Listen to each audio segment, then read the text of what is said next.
the director of the film, Christian Lee. Big round of applause. The composer, Brian. I think the makeup and hair artist is also with us tonight. So everyone involved, I really want to invite the crew on stage. Everyone that worked on the film, cast and crew, please come up to stage. Yeah. And while everyone's getting up here, everyone, thank you so much. A lot of our Sorry, I put that there. My bad. A lot of our dear friends and colleagues and supporters are here. We really appreciate you making the time to do this, especially after the last few years that we've all been through. And thank you so much to the Valley Film Festival. We'll get into all that, but I really appreciate your support. So, Congratulations. I mean, it's such a beautiful film, and it's so incredible also to see, like, I'm really excited to get into all your inspirations, like with the camera movements and the inspiration from a new wave. I mean, there's so much to talk about. So Chris, do you want to maybe introduce us to your amazing cast and crew and how you brought them on board on the project? I think Amy. yeah, actually, it would be great. It would be great to let each person introduce themselves. Amy, do you want to? I think you can share. Oh, okay. Dakota first. Hi, my name's Dakota. I'm a Scorpio Sun, Capricorn Moon, Pisces Rising, ENFJ. I think of myself as a small spoon. Thank you so much. I played the stranger. Thank you very much. Yes. Hello, I'm Eric Weed. I was second assistant camera. Hi, Wesley Yang, Libra. Hi, I'm Mari Davidson. I was a hair and makeup designer. Max Bono, P2, and I tried to be like West. Norbert J, DP, and Leo. I'm Brian Ralston, I'm the composer. I'm Chandra Anderson, and I played Angela and Amanda. Gemini. I'm Amy Sang. I play Greta and Julie, and also I was the costume designer. I'm Christian Lee, director in Leo. Last but not least, the acting is so incredible. It looks like it was so central in your film. Like, do you want to tell us, Chris, how you cast your cast, and like how was the process? Was there any rehearsal involved? Yeah, importantly before that, Jenna, this project all happened because West and I just kept running into each other several years ago at various functions around town. And we've known each other for a long time, but we never really interacted that much until recently. And then West and I started talking shop and talking about movies, and we realized as differently as we are, we share a lot in common about our inspirations as artists, or whatever you want to call it, and as filmmakers, and Wes is an actor, and so we wanted to like make a project together, and we were trying to pool our resources. We had a lot of crazy ideas and things, and we just started straight out of the gate. I wrote a script, and we just kind of went for it because we have various projects. Anyway, I'm not even getting into that whole thing, but anyways, so West.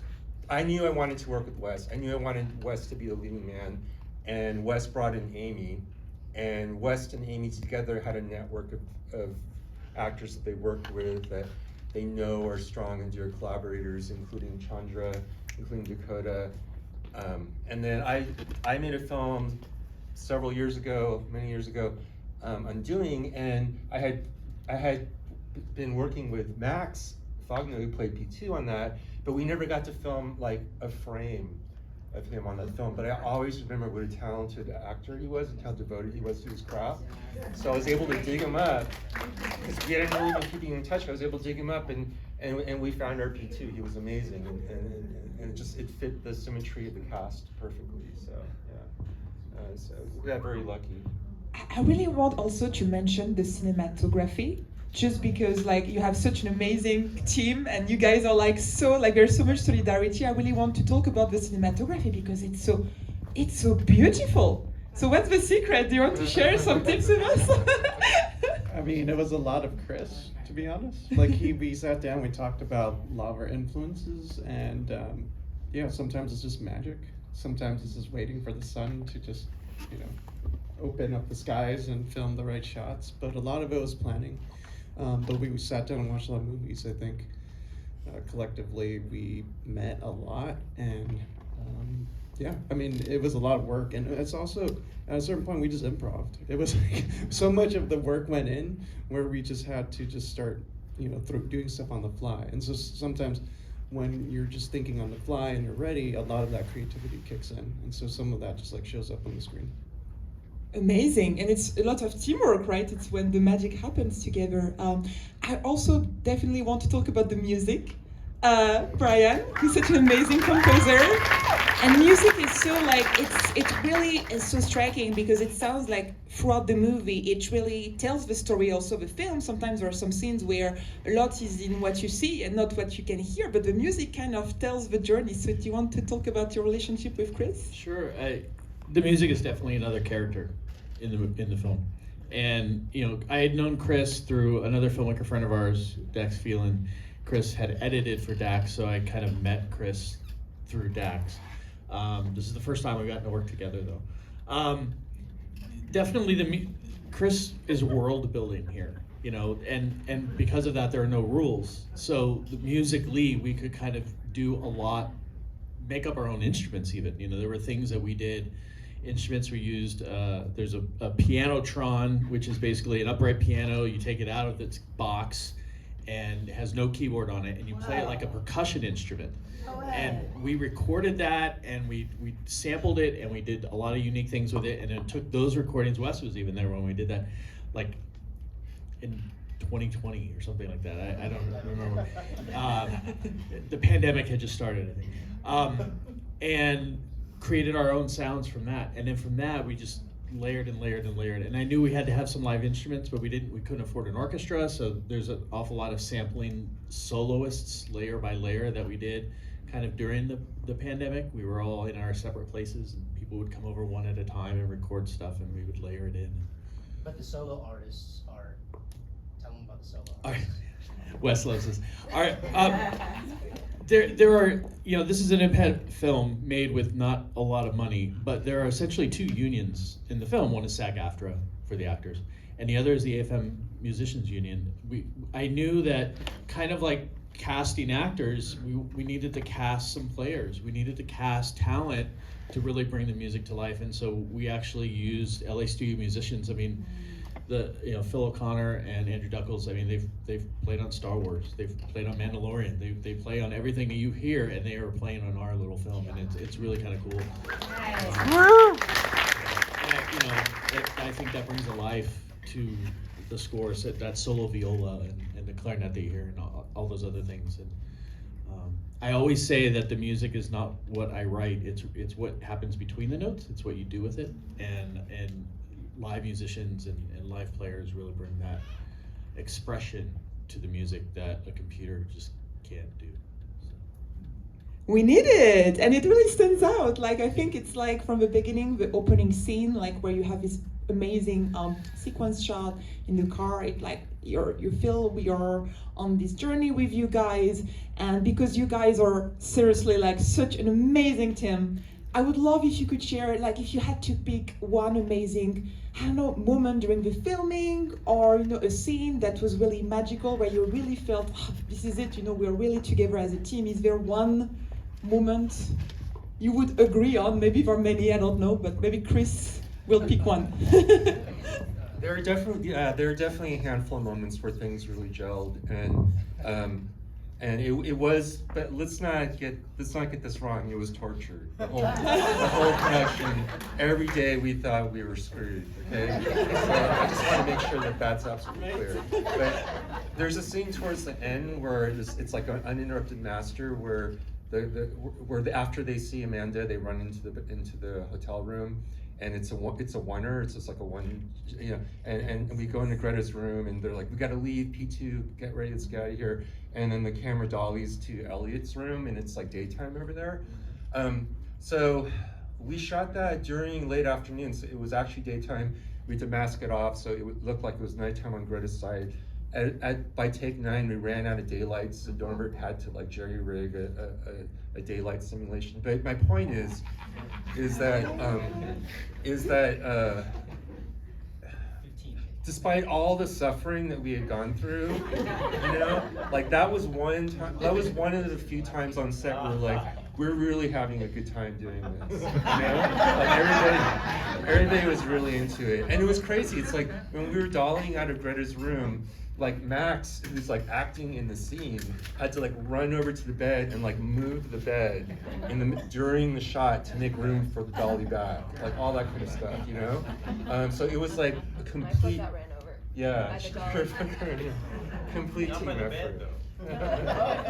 So there were a couple things like that, yeah. I want to speak to the hair and makeup artist. Did you have any collaboration with cinematography? Because it's so important for the composition, right? Did you work closely with any? Like, how was your relationship with the team? Well, I actually worked close with camera because I ended up picking up a lot of camera tips and helping them a lot. One thing going off of what Chris was saying with us all working together on the dolly and those amazing scenes was a lot of those scenes in the hotel rooms, what you don't see is all of us crammed into a corner trying to hide behind camera. But Amy was an amazing help, also doing the costuming. She and I just immediately got off on the right foot. We have lots of similar interests and such, and really connected well, and just a true love of kind of historical hair and makeup.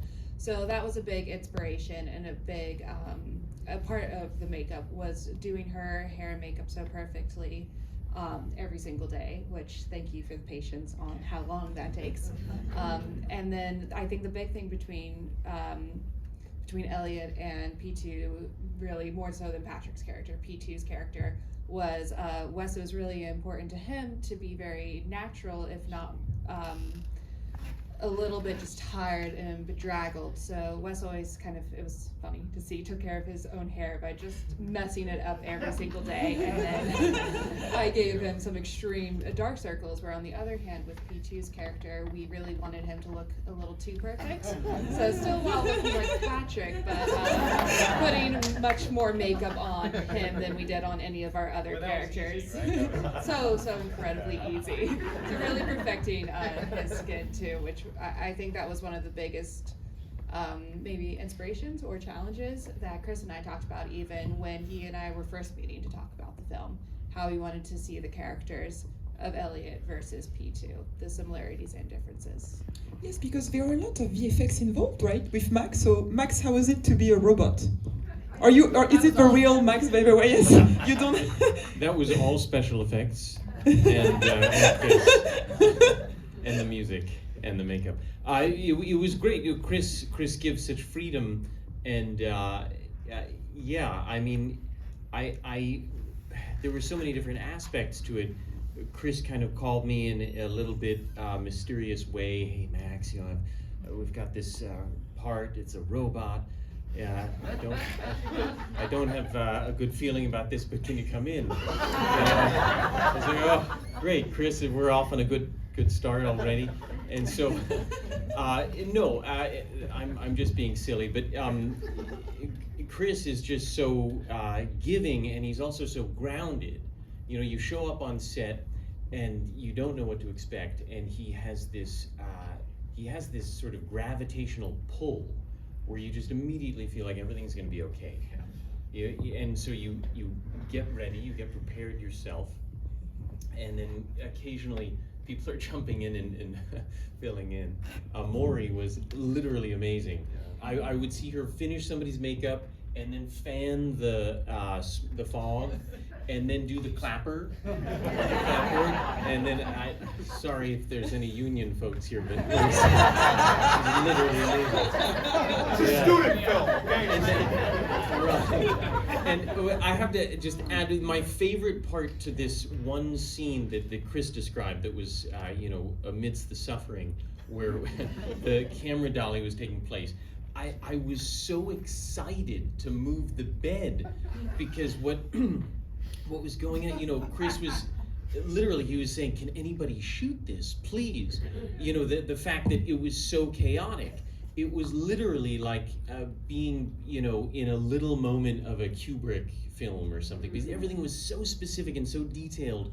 When he yelled action, the cast comes in, you know, Elliot and Greta come in, I'm standing there, you know, doing the puppy dog thing, and then they run through, the camera follows West, follows Elliot, and then we all get to get ready, and that's our like 30 seconds right there. So we push the bed, everybody hides, there's more fog, smog, you know, and then we see them coming, we've got to pull everything back and hit our positions again, and anyway.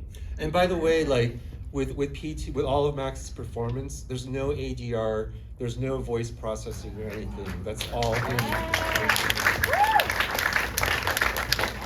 Amazing. And yes, I so agree with the Kubrick like inspiration. Like I love the scene where you, Max, you know, you're with Emmy, and it's like you take the hat back. Like there's so much humor. Was it improvised, by the way? Was it all scripted? Because that scene was amazing.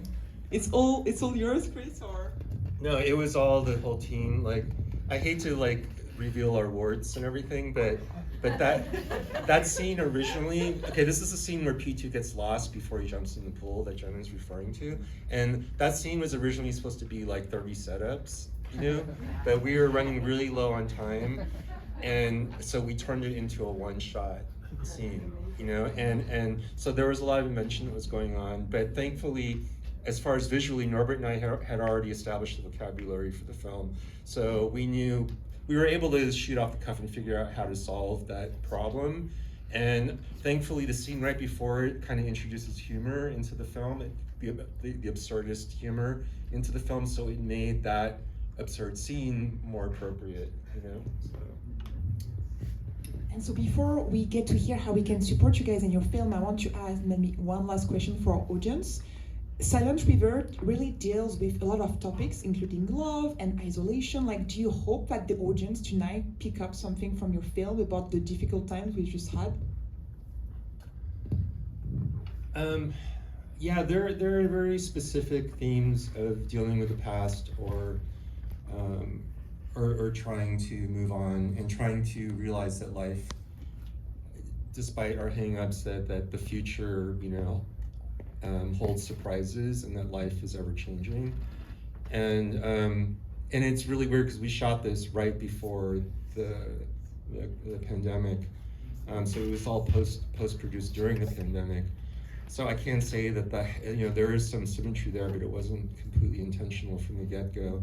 I think a lot of what we did with this film as creators, this whole team, was we were sick of waiting for permission to make a movie.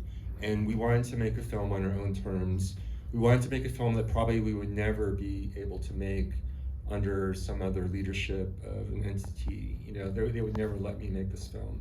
And we wanted to be truthful to what interests us and to what makes us passionate about cinema, you know? And it was kind of like, you know, make the film like it's gonna be the last movie you're ever gonna make, you know?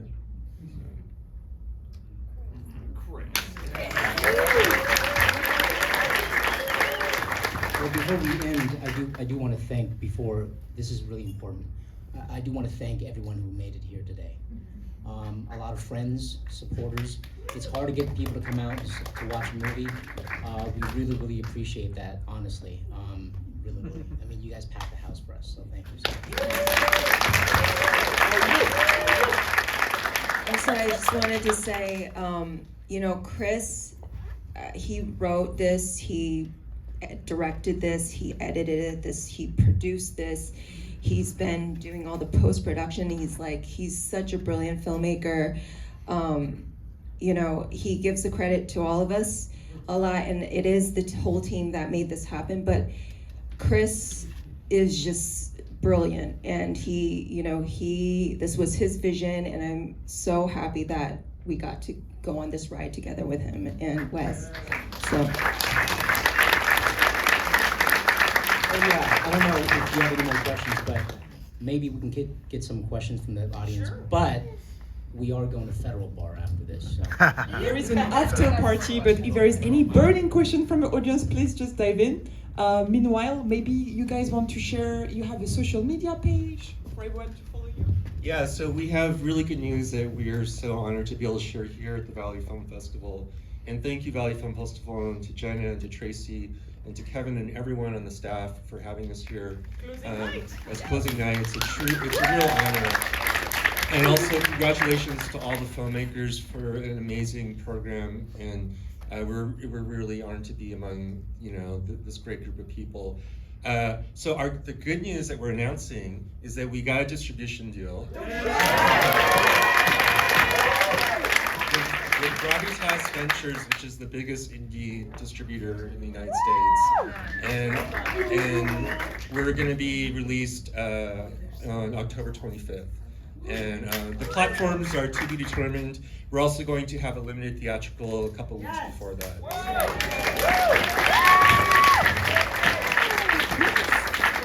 So much support, and we just can't wait to follow your news. And thank you so much. It was such a beautiful rendezvous with cinema tonight. So thank you, everyone. Thank you so much.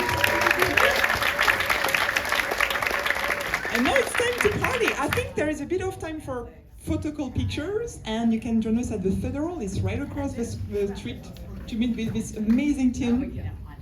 Thank you, everybody.